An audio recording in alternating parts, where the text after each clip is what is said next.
Hi everyone, welcome to another ride to Pilates. It's going to be tough this time, so if you haven't already warmed up, please make sure that you pause this session, go and do one of the warm-ups, go and do a simple session, maybe one of the relaxation sessions might be a good way of warming up too. You need to be coming into this absolutely ready to go. We're doing a cardio session because it works the whole body, hard, and riding a lot of the time is hard. If you are competing in any discipline, you need to be doing some cardio work as well, and this is kind of the perfect combination. You get the cardio and the strength and the control work. So let's get going. We're going to do a bit of walking just to make sure that your brains are coordinated, thinking, arms and legs working together, ribs sinking down towards your pelvis. Make sure that you're able to breathe at the same time, and if you possibly can, pelvic floor is up onto floor 3. Okay, let's leave the arms for a moment and we're just going to go into some marching, so bringing those knees up as high as you can, really opening up through the hips.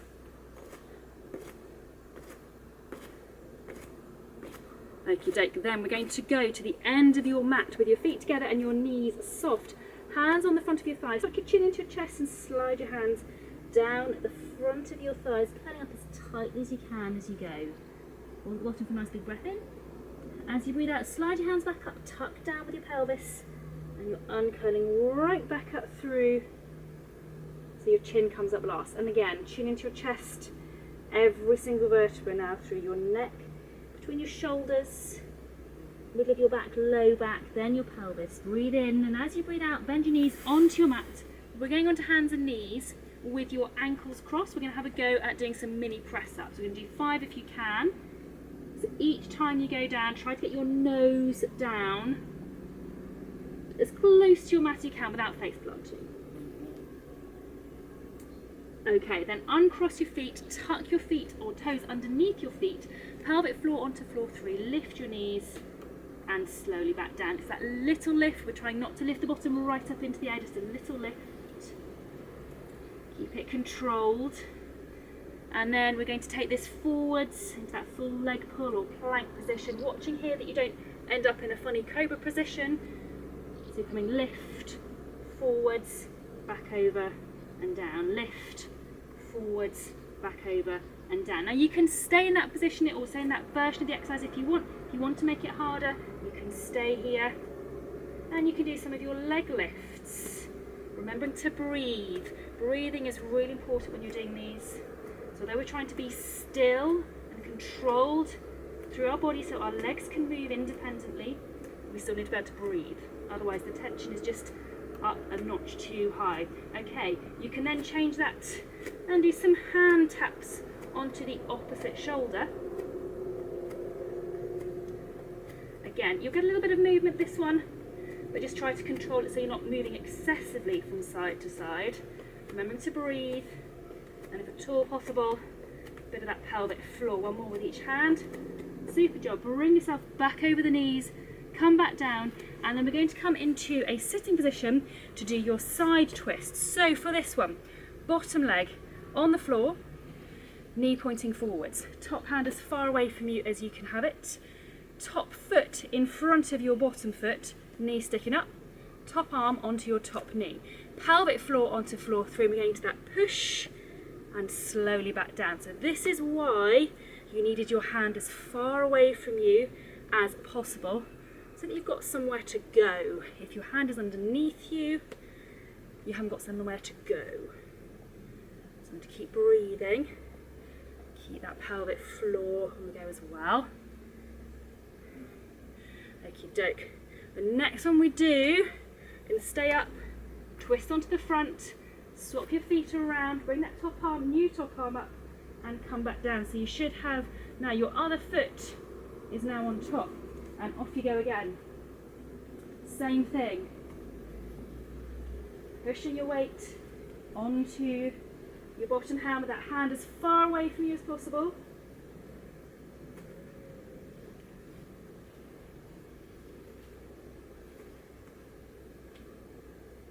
Last one. Then again, onto your front, onto your toes, and bring yourself back down. Super. We're now going to go into doing your side kicks. So I need you to come up onto your knees, so you're kneeling like so, at one end of your mat, because we're going to go down onto one hand with your legs sticking out to the side. Come back up. So down, you want to get that leg so it's horizontal with the floor, parallel with your body, and up. You can stay just doing down and ups if you want to, but the harder version of this is staying here and seeing if you can do 5 circles one way with your leg and 5 circles the other way, keeping your pelvis as still as possible, keeping the legs straight. You're just moving from your hip. 5 one way, 5 the other way. Come up, shuffle the other end of your mat, very dignified, and let's do the same in reverse. So over and up, looking to get your leg into that horizontal position parallel with the rest of your body. Again, you can do the same thing as you did on the other side if you want to, just going down and up. Otherwise, you're staying here, and it's 5 circles one way, 5 circles the other way, 5 circles one way, 5 circles the other way. One more time, 5 circles one way, 5 circles the other way. Come back up. Super job. I'm going to go sideways. We are going to do an exercise which I found out recently has the name of the reverse Nordic. Very fancy. Hold your hands as if you're holding your reins, then you're leaning back and coming forwards. So you're leaning back and coming forwards. The stronger you are, the further back you can go, but just watch you don't arch through your back. This is about using your thigh muscles, tummy muscles, and those all important hip flexor muscles. You think hip flexors, they bend the hip, they also control you into this sort of position. So really useful exercise, particularly if you jump, but I think useful for all of us.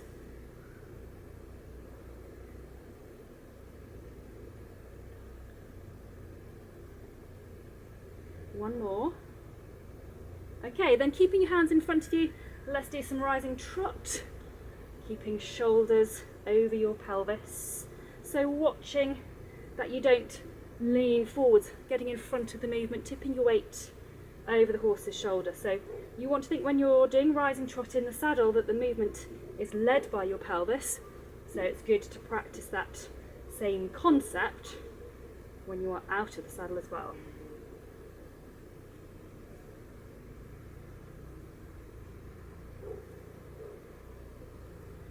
Super job. Okie doke. Come up, and then you're coming up onto your feet, and I want your legs out into a wide position. Start off with your hands onto your headlights, and we're just going to move your weight side to side, keeping shoulders level. You can have your hands again holding imaginary reins, making sure that your hands so level you're not getting that tip coming in. And then we're going to turn it into a step up, so you're going to go over and up, over and up. And again, shoulders are level, so it doesn't matter what is happening from pelvis and below. The shoulders are level, the hands are level, soft. So your leg activity, your seat activity is not interfering with your contact. And obviously you can make this harder or easier depending on how far apart you have your legs. Okay, let's go the other way. So you're going to go over and up. So relaxed, level shoulders, relaxed, level hands. If you find it hard to know what your hands are doing because you're not looking at them, hold something. So this is where just a little strip of resistance band can be quite good, because you can see quite easily then, unless you're doing this in a mirror, you can see quite easily if your hands are level or if the plumb line has started to shift. Once more. Lovely. Okay, feet down, a little walk. Make sure your arms are truly relaxed. Then up onto one leg, hands onto your headlights, and let's have a go at your clam. Remember, in this position, take advantage, no gravity, get that knee right out, really use those muscles all the way through that range. You can add in some of the extensions if you want. Keep relaxed through your upper body, no matter what you do.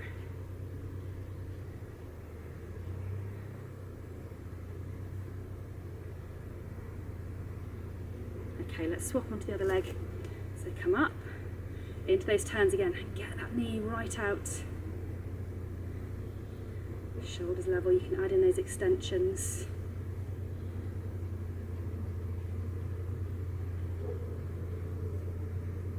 stay there and just keep doing the extensions if you want. Doesn't really matter, provided this bit stays level, pointing forwards, and the shoulders are level and relax. Okie doke, feet onto the floor, little walk, and then feet out wide. And then you're going to go over to one side. If you feel a bit of tension through here, lovely. If you don't, just bring your shoulder down towards your foot. And then come up into that same side. Dip the shoulder only if you feel you need to. One more to that side. And up, then we're going to go to the other side. So over onto the knee. Feel the stretch, great. If you don't, bring the shoulder down. And up. Into that stretch. And up. And we'll do one more. Okay, then come up and stand on one leg. See if you can go for 20 seconds, keeping relaxed.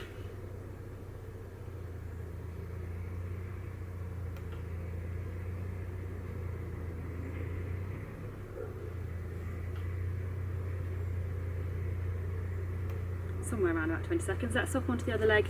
Same thing again, heading for 20 seconds. Remember that it's so important, even if your heart rate has been up, so this is particularly safe for dressage, is because your heart rate is up, you still want to be able to be still and relaxed just because your heart rate's come up. So practicing stillness and relaxation, I've lost track of how many seconds we've done, when your heart rate's up is really good. Okay, both feet on the floor, make sure your knees are soft, bring one arm up for a big breath in, and then breathe out to take your arm down and round. Big breath in, and breathe out. Big breath in, breathe out. Bring that arm back down, check your knees are still soft, even as you take the other arm up. Big breath in, and out. Big breath in, and out.